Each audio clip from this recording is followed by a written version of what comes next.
வணக்கம் மாணவ செல்வங்களே. இன்றைய தமிழ் வகுப்பில் நாம் படிக்க இருப்பது பாடம் 6 ஆராய்ந்திட வேண்டும். இந்த தலைப்பில் உங்களுக்கு ஒரு கதை கொடுக்கப்பட்டுள்ளது. அதாவது எந்த செயலையும் ஆராய்ந்து செய்ய வேண்டும் என்பதை விளக்கும் வகையில் இந்த கதையானது அமைந்துள்ளது. வாருங்கள் பாடத்திற்கு செல்வோம். அடடே மாமாணிக்கம், என்ன இன்றைக்கு காலையிலேயே வந்திட்டே அப்படின்னு சொல்லி ஒரு தாத்தா மாணிக்கம் என்ற பையனை பார்த்து சொல்கிறார்.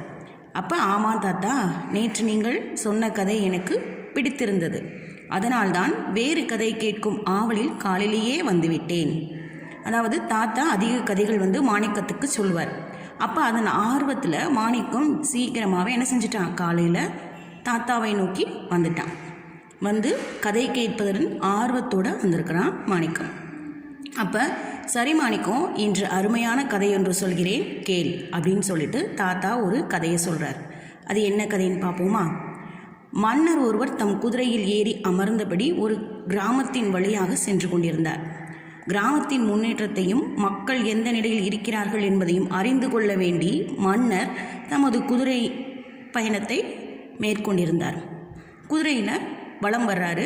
கிராமத்தில் உள்ள மக்கள் எப்படி இருக்கிறாங்க, எப்படி முன்னேற்றம் அடைந்திருக்கிறாங்க அப்படிங்கிறத பார்ப்பதற்காக வருகிறார். அப்பொழுது அந்த மன்னரைப் போலவே அவரது குதிரையும் இரக்க குணம் கொண்டது.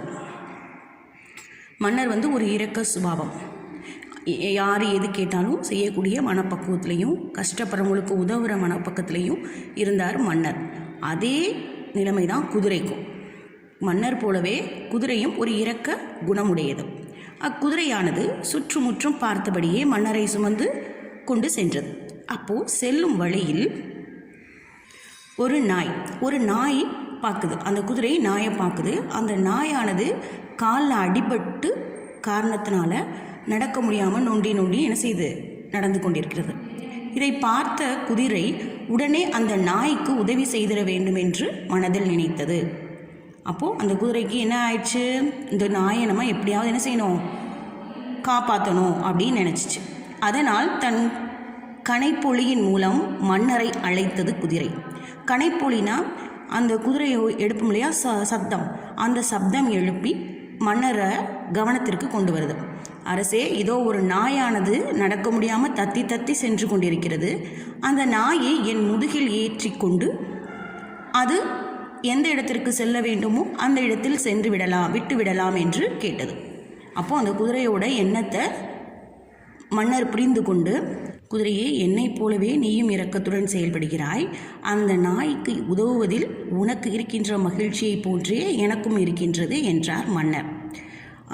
என்னை போலவே நீ என்ன செய்கிற, யோசிக்கிற அப்படின்னு பாராட்டிட்டு உடனே தம் பின்னால் வந்து கொண்டிருந்த காவலரிடம் அந்த நாயை தூக்கி தாம் அமர்ந்திருக்கும் இடத்தின் முன்னே வைத்து விடுமாறு கூறினார். உடனே காவலர்கள் நாயை தூக்கி என்ன செய்கிறாங்க, அந்த குதிரை மேலே மன்னருக்கு முன்னாடி வைக்கிறாங்க.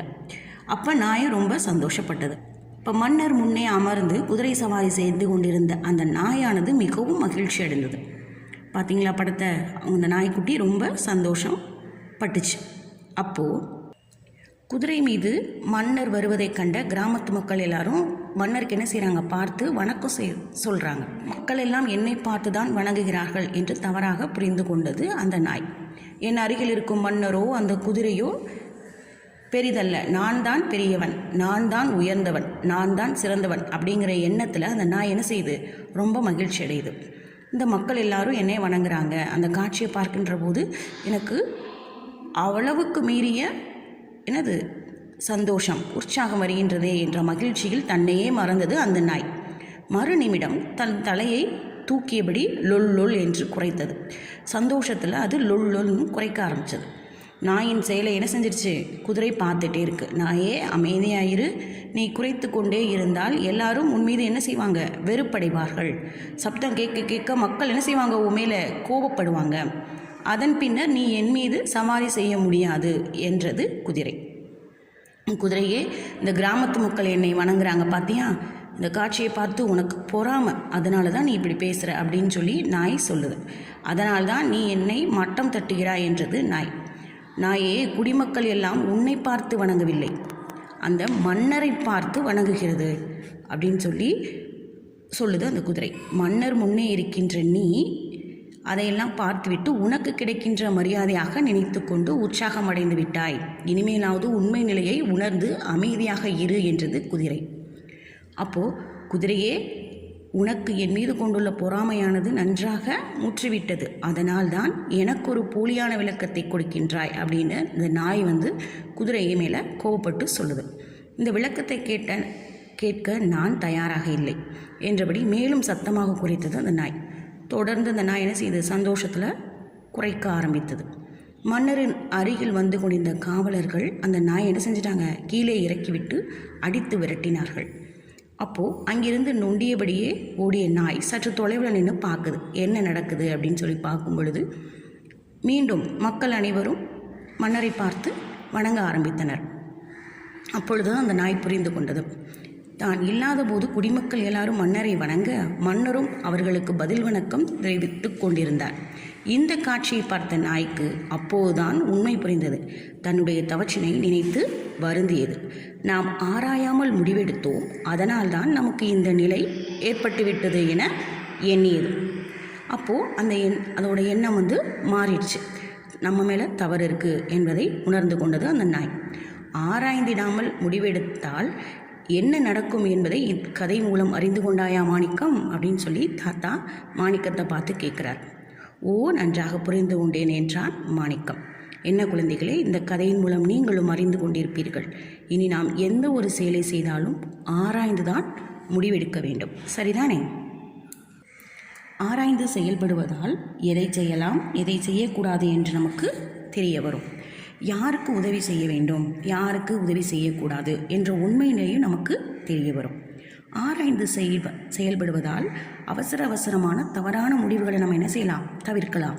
இதனால் பிற்காலத்தில் நமக்கு ஏற்படுகின்ற மன வருத்தத்தை நம்ம என்ன செய்யலாம், தவிர்க்கலாம். எனவே நாம் எந்த செயலை செய்யும் பொழுதும் சரியா தவறா, உகந்ததா, நமக்கு நன்மை தரக்கூடியதா என்று நினைத்து செய்ய வேண்டும். என்ன மாணவர்களே, இந்த கதையை நீங்கள் புரிந்து கொண்டீர்கள், அப்படித்தானே?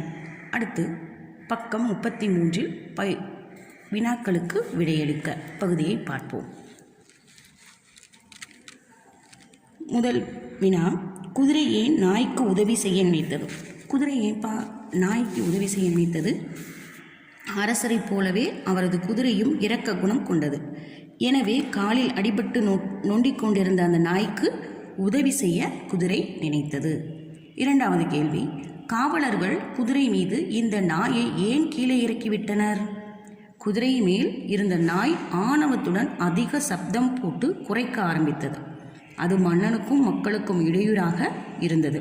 எனவே காவலர்கள் குதிரை மீது இருந்த நாயை இறக்கிவிட்டனர். இந்த இரு கேள்விகளுக்கான பதிலை நான் எழுதி உங்களுக்கு அனுப்புகிறேன். அதையும் படித்து உங்கள் வகுப்பு நோட்டில் எழுதி கொள்ளுங்கள். நன்றி மாணவர்களே. மீண்டும் அடுத்த வகுப்பில் உங்களை புதிய பாடத்துடன் சந்திக்கின்றேன். நன்றி.